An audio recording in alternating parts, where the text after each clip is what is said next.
It now gives me great pleasure to introduce our mentor and spiritual advisor, Chris Schroeder, with the assistance of his friend Steve B, to speak on the spiritual life is not a theory.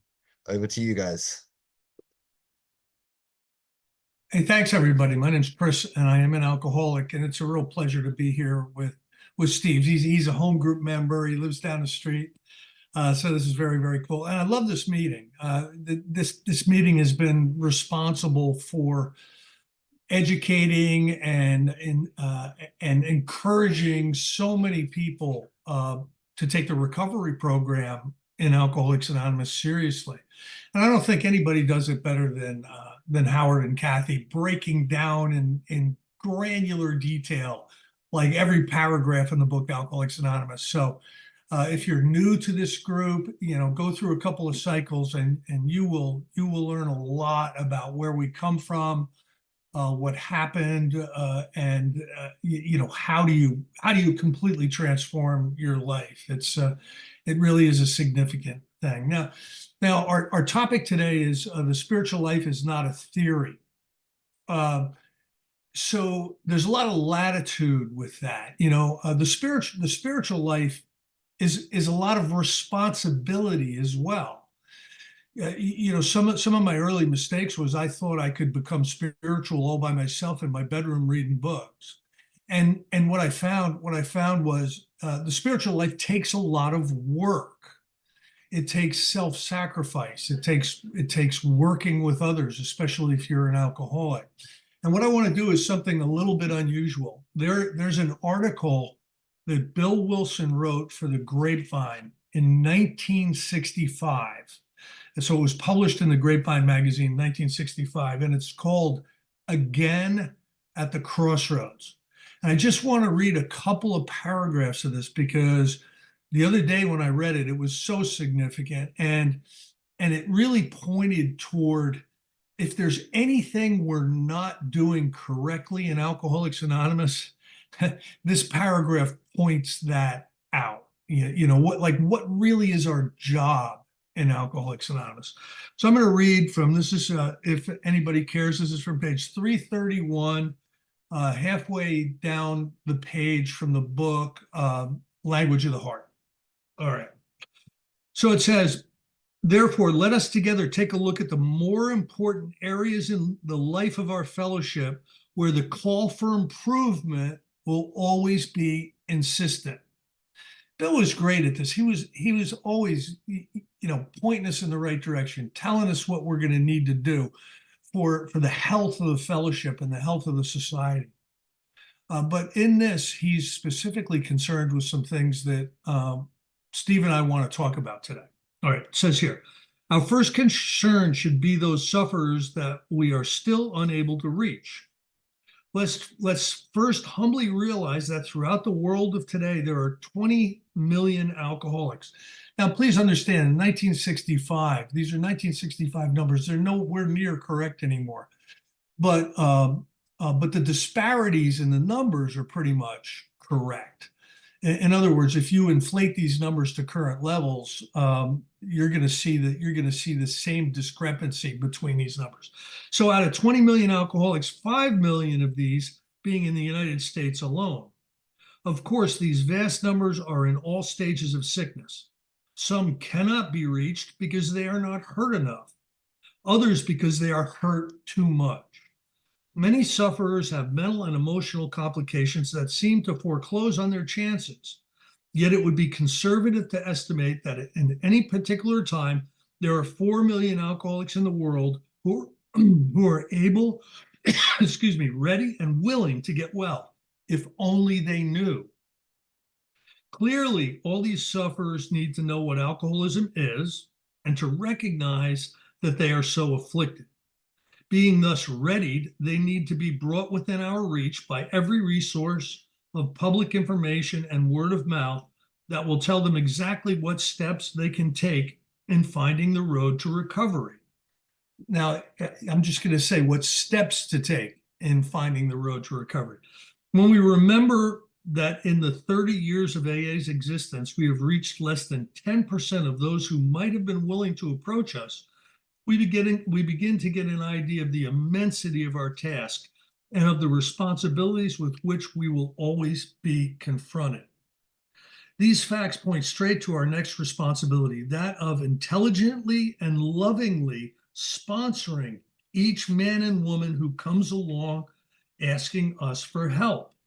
The care and concern with which we individually and collectively do this will make all the difference.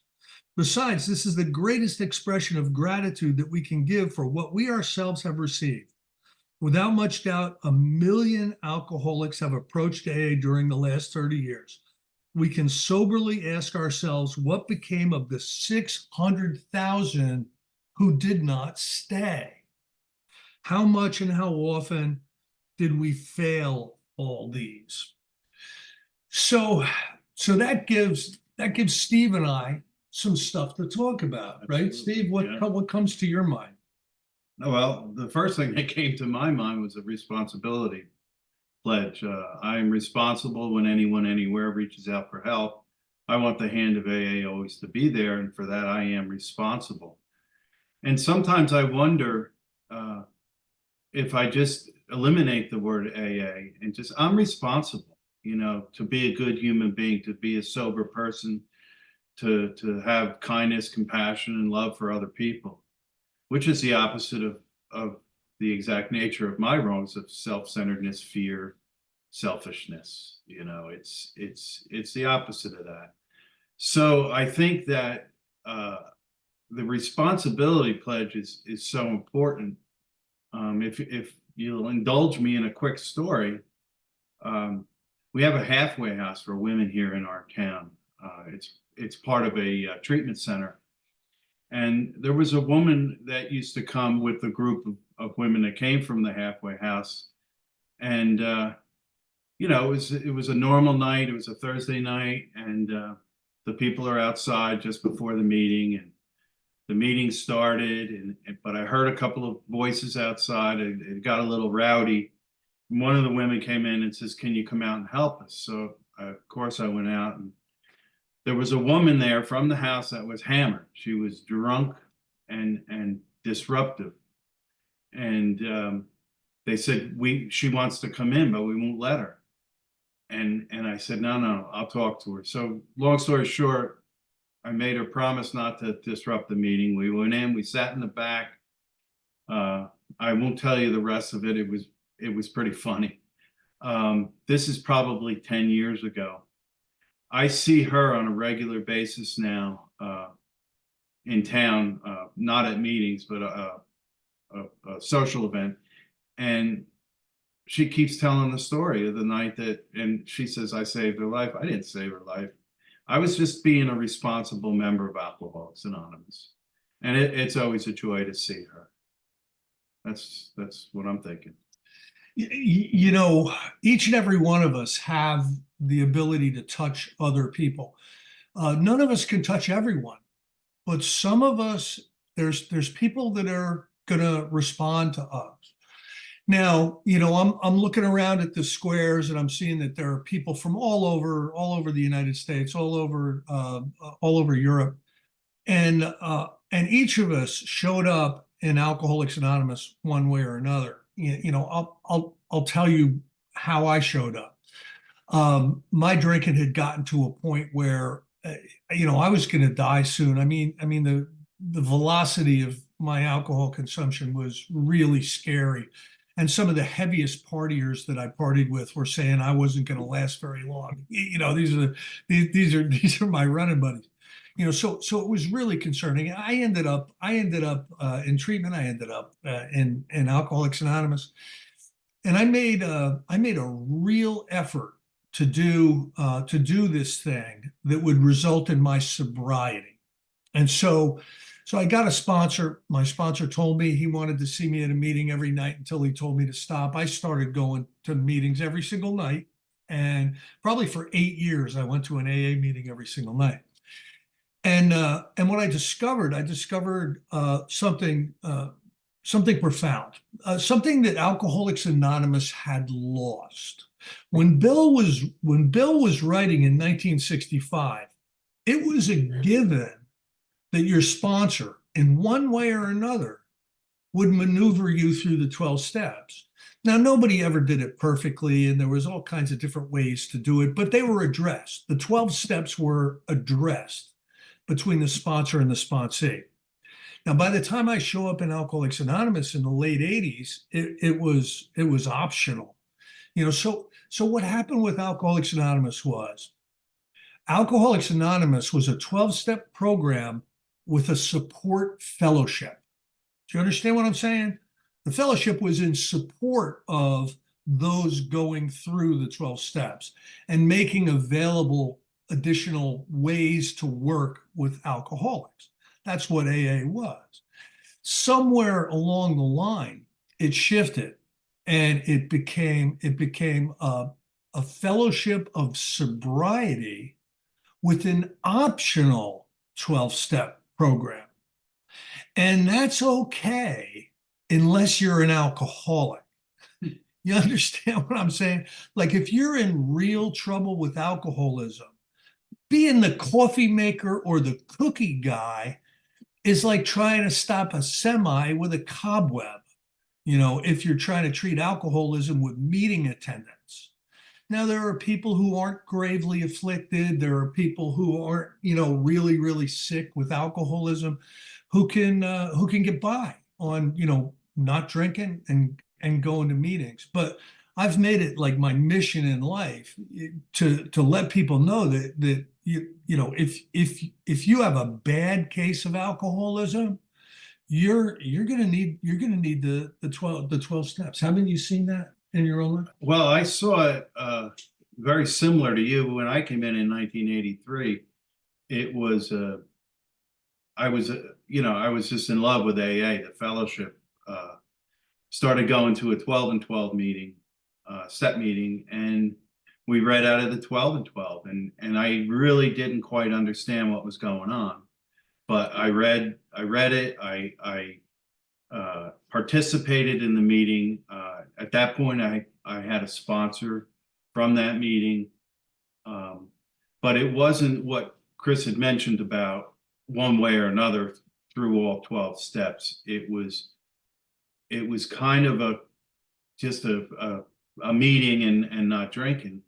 And I got to be honest, that lasted for almost 9 years. It was good, but my brain was telling me there has to be more to this. There has to be a lot more to this. And that's when the big book came alive for me. It changed my life. It has changed my life from that point on. And so many things are taking on new meaning. We go through the book. We have a step study or a big book study every Monday. And I can't help but think every time we read it, I see something new every time. If each of us would just actively and appropriately sponsor one person a year through the 12 steps, an enormous amount of people who are going to die from alcoholism won't. I mean, the numbers would show that. Here's my experience sponsoring. I had a sponsor who told me to go to meetings. Okay. So when I first started to sponsor, that's what I did. I told people to go to meetings. And in the meantime, I'm being inspired by Joe and Charlie workshops. I really caught on fire from the Mark Houston, Joe Hawk workshops. That if you've never heard one of those, please track one down and listen to it. But I'm on fire and I'm going through the 12 steps and I'm still sponsoring like my sponsor sponsored me. Here's my phone number, call me anytime. And I really thought, that was the way to do it. And I got to tell you, people were drinking on me. You ever have anybody drink on you, make you look bad? You know what I mean? So these guys are drinking on me, a lot of them, not all of them, but a lot of them. So after going through a number of these 12-step workshops and after having my own personal experience with the 12 steps, I changed what I was doing. as a sponsor. And I started to bring people over my house, and I started to crack the book Alcoholics Anonymous. And we would go through, and I would make it very, very clear to them the information about what is alcoholism. This is the description of alcoholism in the book. Do you qualify? I mean, do you identify with this description? Do you have the same problems with alcohol that they're describing here? And then I would I'd go through all the way through into action, and make sure that people are actually doing the steps. Now I need to tell you that made me a believer in the 12 steps of Alcoholics Anonymous, because to this day, everyone that has gone through the 12 steps with me, I know where they all are.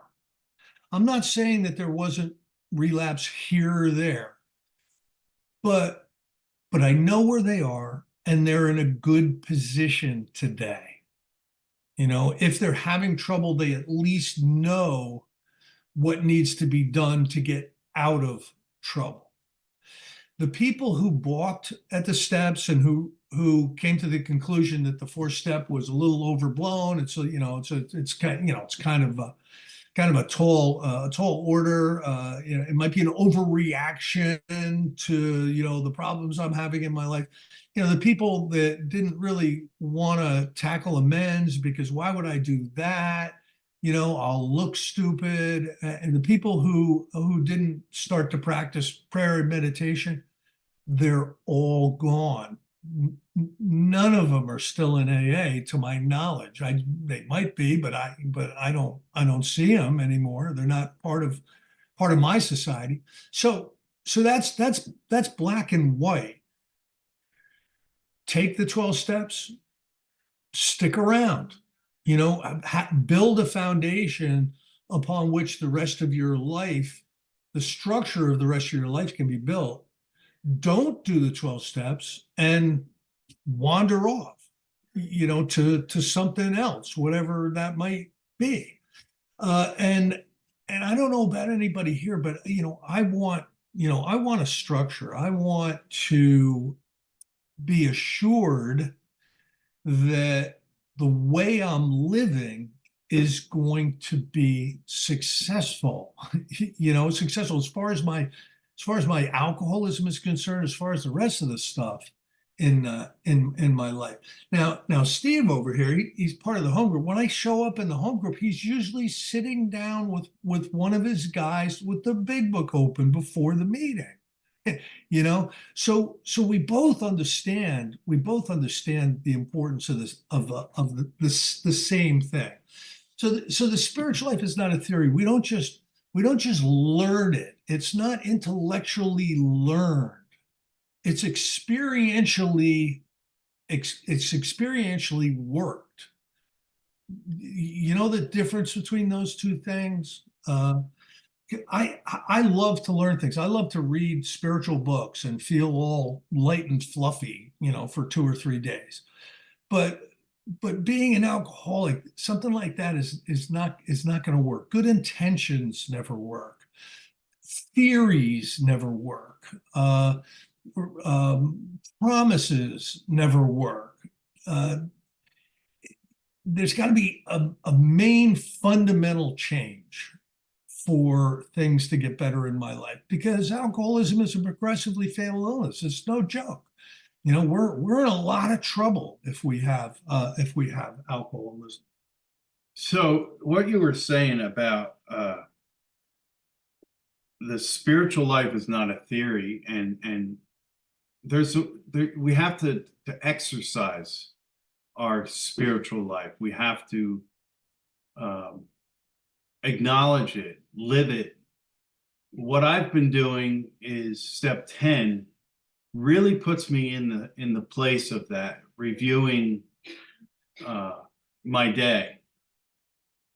Somewhere in the book, I'm not as good as Chris with quoting pages, but there's a paragraph that uses the word continue.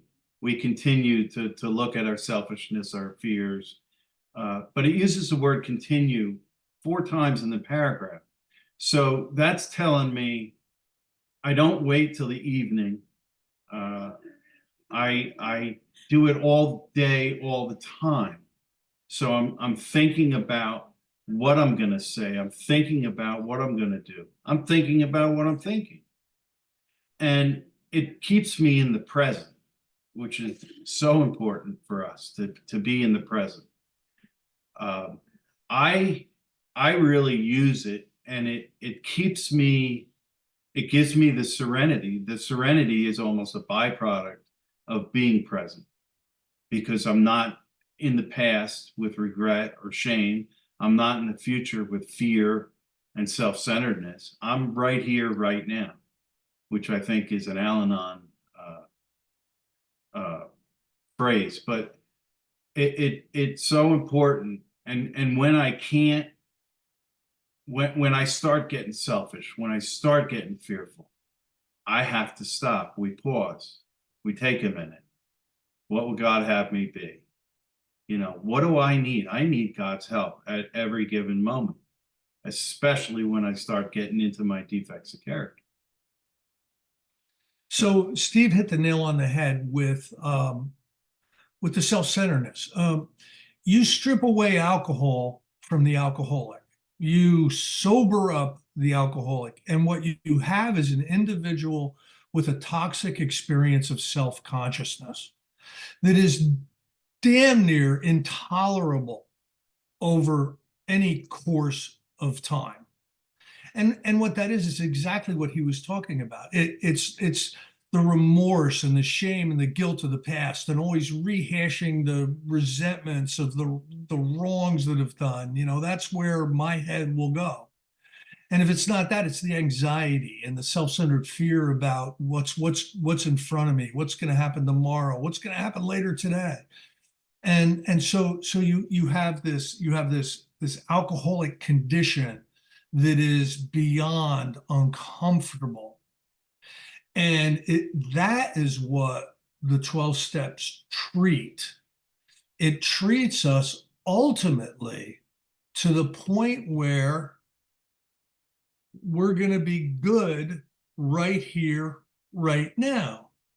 One of my favorite stories, this is a story that that my friend Steve from Nashville tells, and I'm gonna steal it. You steal a story 3 times by giving credit for it, and then it's yours. You don't have to give credit anymore. So anyway, all right, it's a newcomer meeting, you know, it's a beginner meeting, and there's like 50 people there, and some of them all different kinds of sobriety. And this new guy comes in, and his friggin' hair is on fire. You know how we can be like in our first week, right? And he sits down and, does anybody have a problem today? Does anybody need to share? And his hand goes up, right? And he just starts vomiting up the drama of his life. Yeah, right. Like, oh, my parents are throwing me out of the house. And then, you know, I've got court cases. My girlfriend, you know, she wants me to, you know, do all this, and she's gonna break up with me. And I don't have my job. I don't have any money. And he's just. And then he starts to go, you know, I've been coming here for a little while now, and you all tell me to just keep coming, it'll get better. You keep telling me, keep coming, it'll get better. Well, God damn it, I want to know, when the hell is it gonna get better? And he shuts up, right? And now people start sharing, and a lot of people are sharing. Well, you know, I was new; it was pretty tough too. And you know, I was new. Oh, you wouldn't believe what was happening to me when I was new, right? And it gets to the end, and there's this wizened old timer, you know, who he's the last person to share. And this is what he says. He goes, kid, it gets better when it's okay the way it is. Now that's only somebody who's recovered could say something like that. Because I got to tell you, my life today, it got better. Because it's okay the way it is. It's not only okay the way it is, I'm grateful it's the way it is. You know what I mean? And what that is the antithesis of the toxic experience of self-consciousness. I'm not tortured by the past. I'm not in critical stages of anxiety about the future. all is well. And that's the best possible place to be, to help other people and to stay in a state that the book Alcoholics Anonymous describes as recovered. It takes a whole lot of acceptance to be okay with the way things are. I pray for that. I pray for acceptance. I remember maybe 10 or so years ago, I was on the phone with my sponsor, and I can't tell you what we were discussing. I don't remember, but I was screaming in the phone, "That's unacceptable. It's just unacceptable." And fast forward to today, everything's acceptable. I may not like it. It may be political or religious, social. It doesn't matter. I have to accept it exactly the way it is. It's happening divinely. It's happening the way it is. There's nothing I can do to change it. But I can bring my best game to any situation. I can be kind, compassionate, loving, understanding, open-minded, willing. These are all the things I've learned in AA, and humility, and the list goes on. But I learned them in Alcoholics Anonymous by studying the big book, sharing with other people, and always being willing to learn something new. Quick story. I have a sponsee, and for a while, maybe 6 to 8 months, he was sending me his 10-step inventory each night. And eventually, when we were at a meeting together, I'm embarrassed to say this, but I said, where'd you get that? Figuring he's going to say, oh, it's an app. And he said, oh, it's out of the big book. And it was the question, where were we selfish? But he answers each question. Is there anything you want to add at the bottom? And sometimes he'll write some notes or something there. But I mean, that's the deal. That's what's going to keep you in fit spiritual condition, is doing the work. As soon as I start getting out of sorts, it tells me continue. I have to look. What part do I play in it? What did I do? Where was I selfish? Where was I unkind? It's a never-ending chore. But my theory is, and it coincides with what our book says, is this stuff will become intuitive. I won't have to work so hard to point out my selfishness or my fear. It becomes intuitive, and I know what to do. Ask for help, whether it be through another human being or directly to God, or just become humble and be willing. It's pretty simple, but it's not easy. Our problems aren't coming at us, they're coming from us. And you learn this with experience with the 12 steps. So just a brief, what Steve was just sharing is inspiring me to kind of explain the steps like this.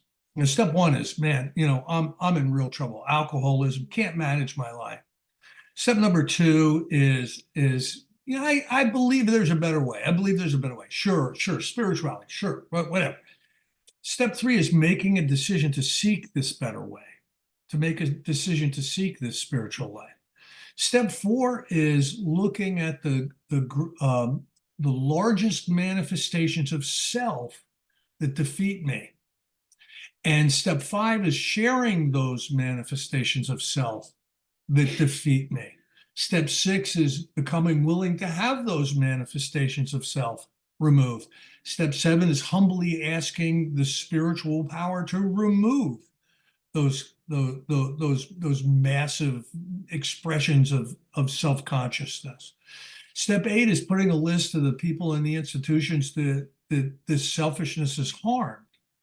And step nine is actually going out and making amends for these manifestations of self that have created chaos in my life and hurt other people. Step 10 is learning how to look right now for those manifestations of self. Step 11 is teaching us how to begin our day and how to end our day and how to go through our day, constantly asking God for help to not experience these manifestations of self, to understand what to do when they happen, and to review them at night and ask for guidance and ask for the power to move away from those manifestations of self. And now that we've done this, this is a spiritual life. That's the definition of a spiritual life. Once we've put that into practice, organically, we want to carry this message to other alcoholics. It's not like, well, I guess I have to find somebody to work. No, we're awake to and available for helping other alcoholics. Now, getting back to the 2 paragraphs that I read, the big problem in Alcoholics Anonymous today is the lack of that kind of sponsorship. So Alcoholics Anonymous is still the general service. I'm pretty close to it. They're about an hour away. I pay attention to what they're doing, world service, right? They're forever coming up with a new pamphlet, forever coming up with a new piece of literature, forever coming up with one more idea about how to get to the alcoholic who hasn't been got to. Now, I'm not saying that's not important, but the problem is they've been got to already, and they've been got to in a bad way. So somebody sent them to a bad treatment center. Somebody sent them down to the closed-minded discussion meeting on Loser Street. Where everybody's crazy.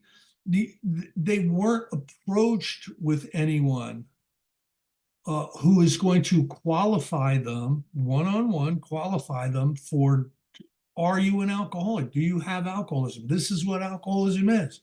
This is a death sentence. I'd be glad to help you go through the 12 steps. Let's start to meet here before the meeting. Let's start to meet at my house. That is what is going to get all these people sober, not sending them a pamphlet while they're in jail. You know what I'm saying? So Bill is hearkening us back to old school sponsorship in this 1965 article. And he's telling us it's our responsibility. It's our responsibility to be available, to be able to help people recover from alcoholism. Listen, you can encourage people to go to meetings and try to get sober, or you can help someone recover from a seemingly hopeless state of mind and body. And that's infinitely superior than sending somebody to go be sober in the toxic experience of self-consciousness that they're dying from. It's infinitely superior. Steve, you want to finish us up with something? Yeah. I've been on the old style 12-step calls where you bring a bottle of booze with you just in case the guy goes into seizures. That face-to-face, that one-on-one, that person-to-person, that's what this fellowship was built on. Dr. Bob, Bill Wilson. That was so important, that first get-together. There was the spirit was there, and that's what works. When we say, well, there's a meeting here Tuesday night, ask for Joe, he's usually there. That's kind of putting off. Get involved, pick them up, take them to the meeting, qualify them. Are they a real alcoholic? That's so important. There's a lot of people that come to meetings because they have to. The courts send them, the wives send them, the boyfriends send them. They may not be a real alcoholic, just a heavy drinker. So that's a very important thing to do with a newcomer, is to qualify. Make sure they belong here. Yeah, that's what I got. So that's what we have. We're going to leave a bunch of time for sharing, questions, criticism, whatever you all want to do. because this is a big meeting, and I'm sure there's some people who want to jump in. So I'm going to turn this back over to whoever I turn it back over to.